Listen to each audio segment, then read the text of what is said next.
Anda tahu bahwa secara duniawi, ketika orang tuh jadi atasan, ketika orang punya power, ketika orang punya uang, biasanya mereka pakai tangan besi, kata firman Tuhan. Artinya apa? Memerintah dengan kekerasan, hukuman. Ya, kalau kita nonton film-film tuh, berani berkhianat, bacok gitu. Galak sekali ya dunia ya. Tapi saya bersyukur karena kita kenal Tuhan, kita diajar jadi pemimpin itu, jadi atasan itu, jadi orang besar itu, jangan pakai tangan besi, tapi pakai kasih. Makanya di gereja, jangan sampai aturan lebih penting daripada kebutuhan orang. Jangan kita terlalu kaku gitu loh. Asyir, kenapa hari ini semua pakai seragam warna kaki? Kenapa kamu hijau sendiri? Udah, kamu gak usah pelayanan gitu ya. Itu mah tangan besi gitu ya. Udahlah pakai kasih aja. Saya bilang, boleh gak kita punya aturan? Boleh, disiplin harus. Tapi kita jangan sampai seperti orang dunia, dikit-dikit hukuman. Yuk belajar pakai kasih. Yesus ngajarin kita bahwa bicara soal kepemimpinan, Yesus tuh ngasih teladan, barang siapa ingin jadi besar di antara kamu, hendaklah ia menjadi pelayanmu. Barang siapa ingin jadi terkemuka, hendaklah ia jadi hambamu. Sebenarnya rahasia untuk jadi besar, terkemuka adalah di servisnya. Yesus ngajarin kita, Anda pengen punya perusahaan yang besar, yang Anda harus perhatikan adalah servisnya. Waktu kita berbisnis, kita kebanyakan itu mikirnya cuan. Ya, kalau saya begini foto, orang langsung bilang cuan gitu ya. Enggak, ini mas sarangeo. Ya, kita seringkali fokusnya cuan. Padahal gini, kalau bisnis kita itu menguntungkan buat orang lain, bermanfaat buat hidup orang, menolong orang, menjawab kebutuhan orang, mereka akan balik lagi ke kita. At the end kita diberkati. Kita bisa tahu hotel bintang 3 sama hotel bintang 5 dari apanya? Servisnya. Jadi firman Tuhan ini luar biasa sekali. Kunci menjadi besar adalah pelayanannya. Bagaimana Anda memberikan pelayanan terbaik? Kalau Anda songong, ini gereja lantainya baru ya. Tolong tuh kalau becek-becek di luar keset-keset dulu ya. Nggak bakal ada yang mau datang. Kalau soal jangan bawa makanan minuman, semua auditorium saya rasa sama ya. Soalnya kita jam ibadahnya mepet-mepet, gak ada waktu buat bersihin, kasihan OB. Tapi kita harus lihat bagaimana Yesus ngajarin kita. Seringkali orang pengen jadi bos gitu ya. Udah yang dipikirin, posisi dulu, power dulu, kaya dulu. Enggak gitu. Yesus ngajarin, mau jadi terkemuka, mau jadi besar, harus jadi hamba, jadi pelayan. Nah banyak kan orang pengen posisinya, tapi gak mau bayar harganya. Orang suka dilayani daripada melayani. Saya senang kalau nginep di hotel bintang 5 itu, mereka perhatikan betul kebersihan, keramah tamahan, mulai dari pintu. GM hotel biasanya lebih ramah daripada reception. Betul nggak? Sampai kita punya masalah, bisa kelihatan deh yang owner pasti lebih baik daripada pegawai. Karena owner lihat itu bisnisnya dia. Dia akan layani yang terbaik. Tapi kalau pegawai digaji doang, ya emang gue pusingin. Orang gak mau balik lagi bukan bisnis gue. Dia gak betah, dia tinggal keluar aja. Tapi Yesus bilang enggak. Kalau kamu mau jadi besar, kamu harus jadi pelayan. Service is everything. Bahkan Yesus ngasih teladan. Dia bilang ini, anak manusia datang bukan untuk dilayani, tapi untuk melayani. Yesus saja datang ke dunia ini buat melayani kita. Mari kita lihat dalam Yohanes 13:14. Yohanes 13:14 bilang gini.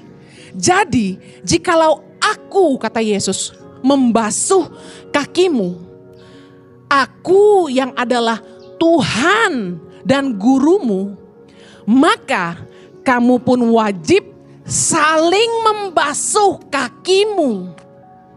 Saya senang sama Yesus tuh apa ya? Dia bukan cuma mengajarkan, tapi dia memberi teladan. He's doing what he's teaching. He's walking the talk. Banyak orang cuma pintar ngomong, tapi beda kelakuannya. Yesus kasih teladan dulu, dia cuci kaki para muridnya. Yang artinya apa? Saling membasuh kaki, bicara soal gini. Dalam melayani, kita harus saling melayani dengan kerendahan hati. Kita gak boleh yang pelayanan lebih lama, senior. Kamu junior. Kalau saya ahli, kamu masih belajar. Gak gitu. Di dalam pelayanan harus saling basuh kaki, kata Yesus. Artinya saling rendah hati. Gak boleh tinggi hati, gak boleh adu-aduan hebat sama orang.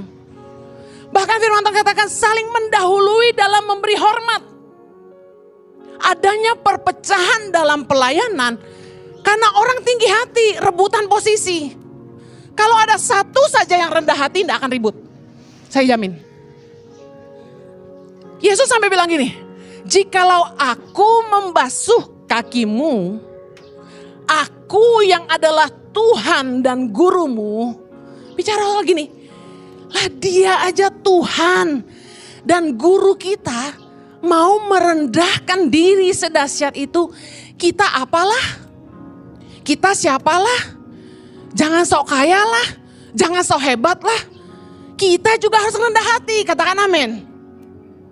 Yesus mengacu kepada pemimpin-pemimpin yang merasa udah hebat, harusnya dihargai.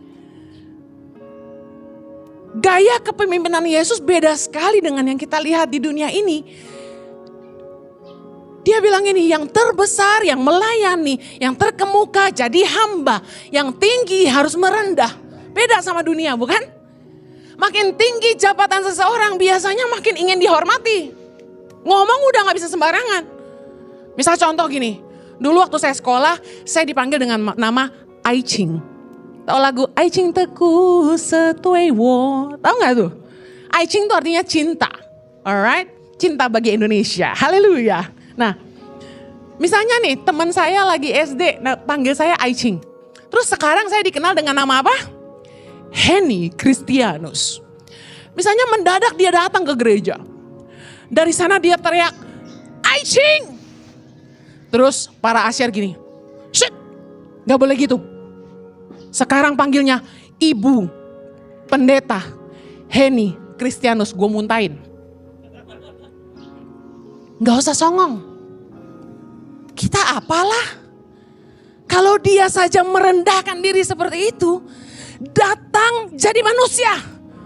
Bahkan melayani kita. Apalah kita? Gak penting sebutan. Gak usah songong.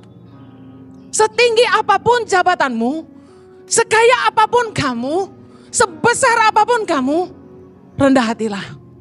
Yesus kasih teladan yang luar biasa. Lukas 22 ayat 27. Yesus bilang gini, sebab siapakah yang lebih besar? Yang duduk makan atau yang melayani? Mana yang terbesar? Bukankah dia yang duduk makan? Karena biasanya pelayan melayani pelanggan yang duduk makan. Tetapi aku ada di tengah-tengah kamu sebagai pelayan. Wow. Keren gak Yesus? Kalau Anda bisa milih, Anda milih yang duduk makan atau yang melayani? Yang benar loh. Gue sih milih yang makan bro. Karena setahu gue waitress gajinya kecil ya gak sih? Kalau duduk makan berarti lu punya duit. Ini kiasan. Which is kalau kita mau real, lebih enak yang duduk makan dong. Dan kenyataannya, dari sekian banyak orang yang kita undang ke rumah kita, yang nawarin gini, gue bisa bawa apa? Ciheni, gue bantu siapin apa? Gue datang pagian ya. Saya kasih tahu, dari 30 cuma 2. Yang lainnya, duduk manis makan. Ya sate 10. Habis satenya tolongin lagi. Ya, steak. Ini gak nyindir teman-teman saya loh ya. Emang kenyataan pernah kan ya. Ini cuma jadi kayak pewahyuan karena tiba-tiba Roh Kudus ingatkan. Jangan tersinggung ya. Saya bersyukur Anda yang di depan adalah yang menawarkan bantuan ya. Jadi satu kali kami bikin acara makan-makan di rumah Natalan. Teman-teman deket aja yang datang. Yang bener-bener nawarin, Ci, gua datang pagian ya buat bantuin. Cuma 3 orang. Selebihnya enggak mau lah. Kemudian bukan cuma datang bantuin, mereka nawarin gini, Ci, gue bawain ini ya, gue bikinin salad ya, gue bikinin kue ya, gue bawain sate ya, gue bawain sop ya, kambing ya. Dia tahu aja gue suka.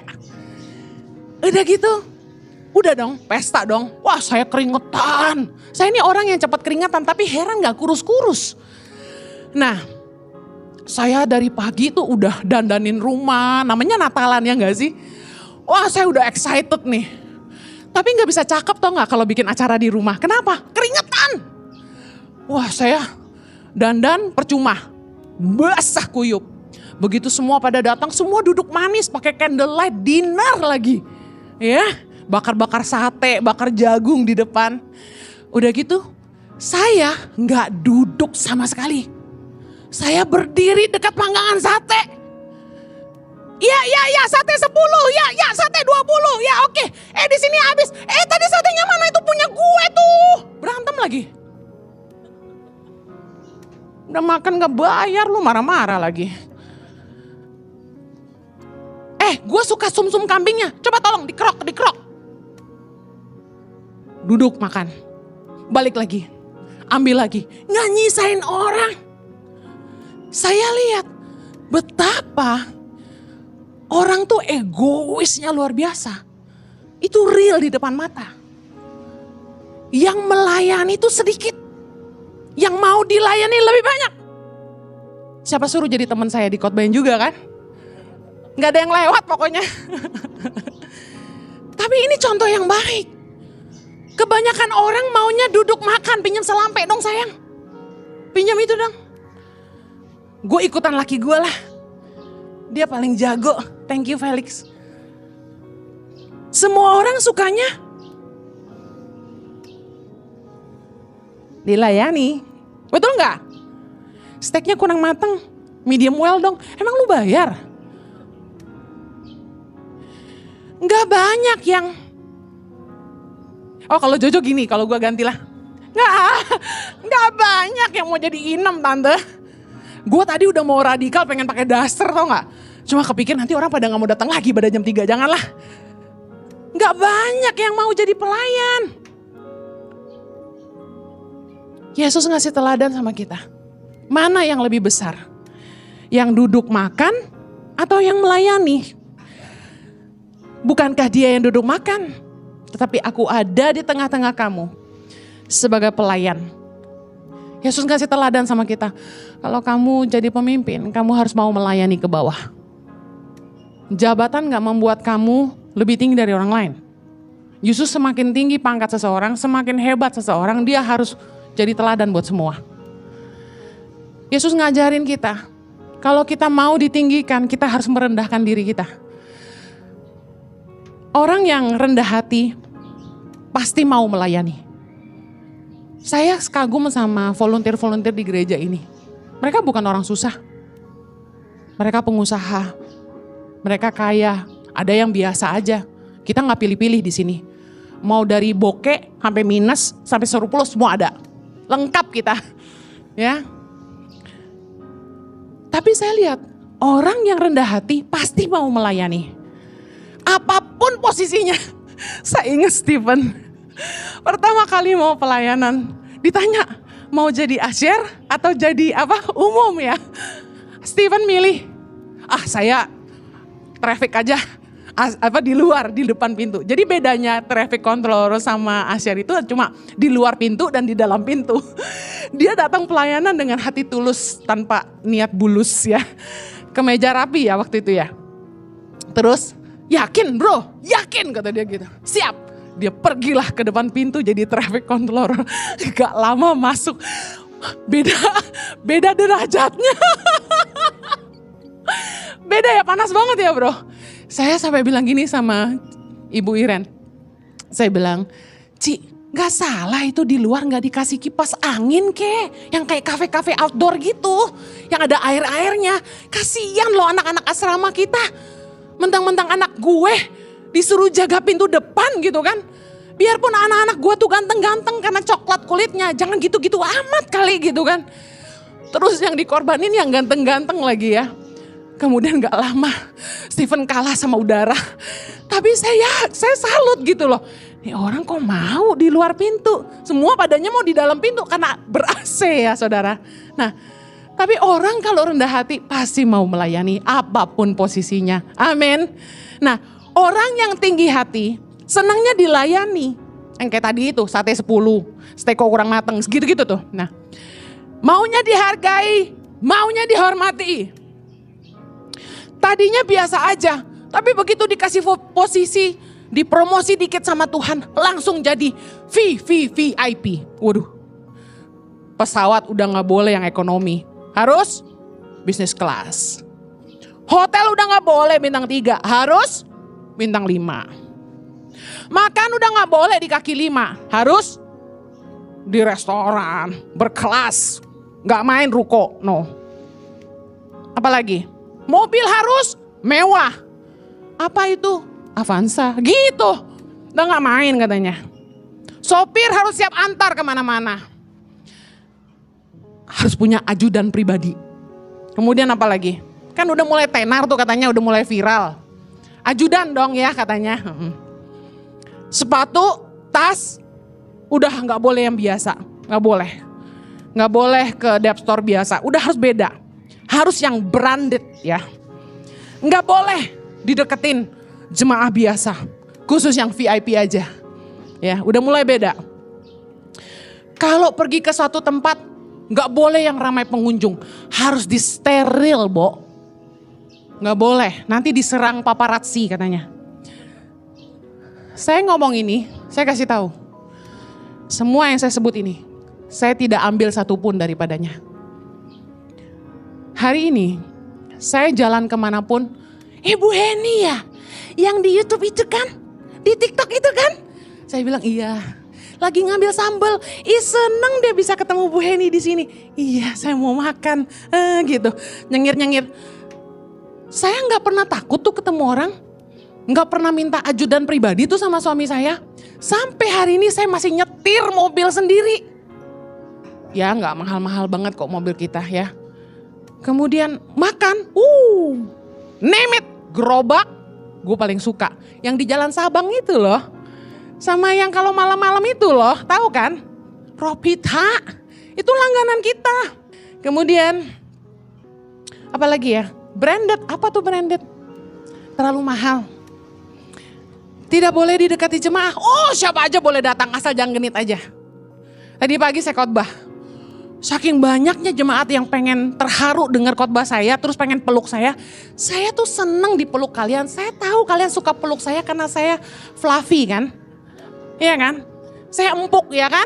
Saya kayak teddy bear, bener gak? Peluk Bu Heni enak. Anak asrama aja demen banget pelukin gue. Mama, iya, gue merelakan diri dipeluk, silakan. Kalau hanya sekedar memeluk saja kalian diberkati, saya bahagia. Tapi yang cowok jangan dong. Masa keluar gereja, boleh peluk? Enggak, saya bilang. Emang gue perempuan apaan? Kecuali yang udah deket banget lah ya. Yang deket banget boleh cipika-cipiki. Tapi jangan terlalu rapet ya. Ntar suamiku marah. Pemimpin berhati hamba. Itu melayani dengan tulus. Gak punya motivasi. Gak cari kepentingan diri sendiri. Filipi 2 ayat 1. Jadi karena dalam Kristus ada nasihat, ada penghiburan kasih, ada persekutuan roh, ada kasih mesra belas kasihan. Karena itu sempurnakan sukacitaku dengan ini. Hendaklah kamu sehati sepikir dalam satu kasih, satu jiwa, satu tujuan. Dengan, baca ayat 3 sama-sama. Tidak mencari kepentingan sendiri. Atau puji-pujian yang sia-sia. Sebaliknya, hendaklah dengan rendah hati Yang seorang menganggap yang lain lebih utama daripada dirinya sendiri. Dan janganlah tiap-tiap orang hanya memperhatikan kepentingannya sendiri. Tapi kepentingan orang lain juga. Pemimpin berhati hamba. Itu gak cuma mikirin diri sendiri tapi mikirin kepentingan orang lain. Yesus ngajarin kita harus mikirin kepentingan orang banyak. Seorang pemimpin itu harus punya orang lain di pikirannya. Lebih daripada dirinya sendiri. Harus menempatkan kepentingan orang banyak di atas kepentingannya sendiri. Contoh. Kalau kita tuh jadi pemimpin, kita harus melayani dengan tanpa motivasi. Entah kita dipromosi sama atasan, entah kita dikenal, entah kita dapat upah. Kita harusnya gak usah fokus itu. Fokus kita adalah Tuhan, selama Tuhan bisa pakai saya, pakai saya. Saya doa dari dulu tuh sederhana banget. Saya doa bilang gini sama Tuhan, Tuhan, pakai hidup saya jadi berkat buat orang banyak. Gak tahu kenapa ada kayak keinginan seperti itu gitu. Saya doa terus. Saya gak pernah doa gini, Tuhan berkati saya, Tuhan berkati saya. Enggak, saya doanya Tuhan pakai hidup saya jadi berkat untuk hidup orang banyak. Itu terus yang saya doain. Nah saya gak pernah ngimpi hari ini kalau Tuhan jawab doa saya. Kalau lewat hidup saya bisa nolong banyak ribuan anak Indonesia. Kata Pak Rizal 1 juta, saya aminin aja. Duitnya dari siapa? Saya enggak tahu. Tapi yang saya tahu gini, waktu kita mau jadi besar, kita nggak boleh mikirin diri sendiri. Kalau kamu minta diberkati, saya kasih tahu berkatnya segitu aja. Tapi waktu kamu punya usaha dan kamu mikir gini, Tuhan, gimana caranya usaha saya ini bisa nolong hidup orang banyak?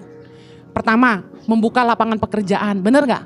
Yang kedua, bisa ngidupin keluarga banyak orang, bisa nyekolahin banyak orang. Saya tuh selalu mikirnya gitu doang. Apa yang saya bisa lakukan supaya saya bisa mengeluarkan orang dari kemiskinan dan hidup lebih baik. Dan apa yang terjadi? Kalau kita tuh jadi saluran berkat Tuhan, ibarat pipa. Air dari sumbernya itu mengalir, pipa itu selalu basah. Katakan amin. Dia ngalir terus lewatin kita. Dan saya tidak pernah korupsi dari Yayasan Tangan Pengharapan. Saya tidak pernah digaji sama Yayasan Tangan Pengharapan. Tapi saya sangat diberkati. Karena waktu kita gak mikirin diri sendiri, Tuhan bikin kita jadi besar. Saya tidak bisa bangga sama pencapaian saya karena saya tahu semua anugerah. Nah saya kasih tahu gini, orang miskin mungkin akan bilang gini sama saya, Bu Heni terima kasih ya, Ibu udah nolong kami. Salah. Kalau Anda nolong orang, jangan pikir Anda berjasa. Saya kasih tahu, tanpa orang miskin, yayasan tuh gak dibutuhkan.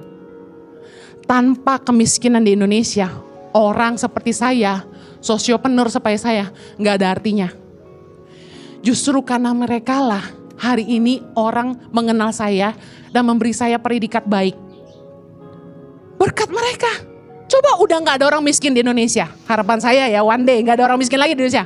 Kira-kira masih berguna gak Yayasan Tangan Pengharapan? Gak ada gunanya. Waktu kita bisa nolong hidup orang, kita mikirin orang lain. Hidup kita jadi lebih baik. Kita jadi berguna. Ini sepatu gak akan ada gunanya kalau gak dipakai sama saya. Tapi karena dipakai sama saya, sepatu ini jadi punya nilainya. Anda gak usah nanya mereknya apa, gak penting. Kita tuh hanya jadi berguna karena orang lain. Coba hidup untuk diri sendiri. Apalah kita? Mic ini gak ada gunanya kalau gak dipakai. Taruh aja. Gak ada gunanya. Tapi karena menolong saya bicara dan Anda bisa mendengar dengan baik, mic ini jadi berguna. Bisa paham maksud saya? Seorang pemimpin berhati hamba yang Tuhan mau ajarkan sama kita adalah gini. Pakai hidupmu buat nolong hidup orang lain. Jangan cuma mikirin diri sendiri. Bikin bisnis buat memperkaya diri sendiri. Bikin gereja biar buat kebanggaan gitu. Enggak, buat apa? Amen. Seringkali orang salah. Dia pengen punya follower banyak di Instagram. Dia pengen punya subscriber banyak di YouTube. Lalu dia mulai beli follower. Dia mulai promosi diri sendiri. Anda pikir saya yang promosi diri saya? Yang upload khotbah saya di TikTok bukan saya. Orang gak tahu dari mana-mana. Segala kulit, segala bentuk rambut yang upload. Mereka niru omongan saya. Yang promosi kita tuh Tuhan. Kita gak boleh meninggikan diri sendiri. Amen. Gak usah sok-sok mengartiskan diri sendiri. We are nobody. Tanpa Tuhan, we are nobody. Tuhan mau ajarin kita. Kalau kita udah melayani Tuhan, kita jangan merasa berjasa. Saya ingin tutup dengan Lukas 17 ayat 7. Lukas 17 ayat 7. Tuan dan hamba. Baca sama-sama yuk. Siapa di antara kamu yang mempunyai seorang hamba yang membajak atau menggembalakan ternak baginya, akan berkata kepada hamba itu setelah ia pulang dari ladang, mari segera makan. Bukankah sebaliknya ia akan berkata kepada hamba itu, sediakanlah makananku, ikatlah pinggangmu, dan layanilah aku sampai selesai, aku makan dan minum. Dan sesudah itu engkau boleh makan dan minum. Adakah ia berterima kasih kepada hamba itu? Karena hamba itu telah melakukan apa yang ditugaskan kepadanya. Ayat 10. Demikian jugalah kamu, apabila kamu telah melakukan segala sesuatu yang ditugaskan kepadamu, hendaklah kamu berkata, kami adalah hamba-hamba yang tidak berguna. Kami hanya melakukan apa yang harus kami lakukan. Dalam pelayanan berhati hamba. Jangan pernah merasa berjasa. Amen. Kita tuh kalau bisa melayani itu kasih karunia. Tuhan bayar kita apa? Tuhan udah kasih segalanya. Kita gak sanggup bayar Tuhan. Nothing that we can do to make Him love us more. Dengar baik. Mari belajar dalam melayani itu tulus. Jangan cari pujian, jangan cari hormat dari manusia. Karena pelayanan tuh bukan tentang kita. Pelayanan itu tentang meninggikan Tuhan. Anugerah banget bagi kita kalau kita tuh bisa dipakai Tuhan. Jadi mitranya Tuhan. Tuhan tuh bisa pakai hidup kita jadi kepanjangan tangannya buat nolong hidup orang banyak. Dan Tuhan bisa pakai hidup kita untuk memindahkan antrian neraka ke antrian sorga. Katakan amin. Semua kasih karunia. Jangan pernah bilang gini, saya loh udah nyumbang banyak. Saya loh udah bikin ini itu. Saya loh yang bikin ini. Jangan. Firman Tuhan bilang, Yesus ngajarin kita. Bilang gini, kami adalah hamba-hamba yang tidak berguna. Kami hanya melakukan apa yang harus kami lakukan. Kita ini hutang nyawa sama Yesus. Apa yang kita bisa buat untuk Dia? Fokus kita dalam melayani harusnya meninggikan Tuhan, bukan meninggikan diri sendiri. Saya tutup dengan Yohanes 12 ayat 32. Dan aku, kata Yesus, apabila aku ditinggikan dari bumi, maka aku akan menarik semua orang datang kepadaku. Yesus bilang, kalau Yesus ditinggikan di bumi, maka Yesus akan menarik semua orang datang. Fokus kita dalam pelayanan harusnya meninggikan Tuhan. Gak usah cari peninggian buat diri sendiri. Setelah kita meninggikan Tuhan, yang menarik orang datang tuh Tuhan, bukan kita. Amen. Jangan fokusnya cari follower, sedih gitu. Kok yang like cuma 2? Kok follower gue gak nambah-nambah? Berhenti mempromosi diri sendiri. Saya tidak pernah mengartiskan diri sendiri. Tidak pernah promosi diri sendiri. Tapi Tuhan yang promosi saya. Ada orang-orang yang coba mempromosikan diri sendiri. Gak naik-naik tuh. Kalau bukan Tuhan gak akan bisa. Amen. Sementara yang gak pernah berusaha dipromosi sama Tuhan. Saya satu hari Tuhan kasih pewahyuan ini. Kenapa orang tuh waktu dipakai Tuhan jadi tinggi hati, jadi berubah, jadi motivasinya beda, cari kekayaan buat diri sendiri, cari kemuliaan buat diri sendiri, self glory. Why? Karena mereka lupa bahwa hati hamba itu kunci semuanya. Kita ini hamba Tuhan. Kita ini bukan siapa-siapa. Makanya saya gak pernah tersinggung, saya bawa tur ke Holy Land, gak pernah dikasih business class. I don't care. Saya suka cita saya bisa melayani jemaat di pesawat. Kalau ada yang sakit, saya bisa urus. Kalau saya di business class, gimana mereka mau cari saya? Saya gak masalah. kemana-mana sendirian, nyetir sendirian, I don't feel I need special treatment. Karena saya cuma hamba. Saya selalu bilang sama diri saya sendiri, Henny, kamu tuh cuma keledai Tuhan Yesus.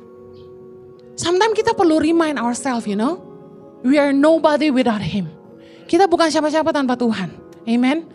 Saya ingat suami saya yang terganteng sedunia ini. Waktu dia masih sangat muda, umur 18. Kami merintis gereja di Australia. Kami sekolah Alkitab. Dari mulai sekolah Alkitab sampai pelayanan, suami saya ini dipercaya gembala atau enggak apa?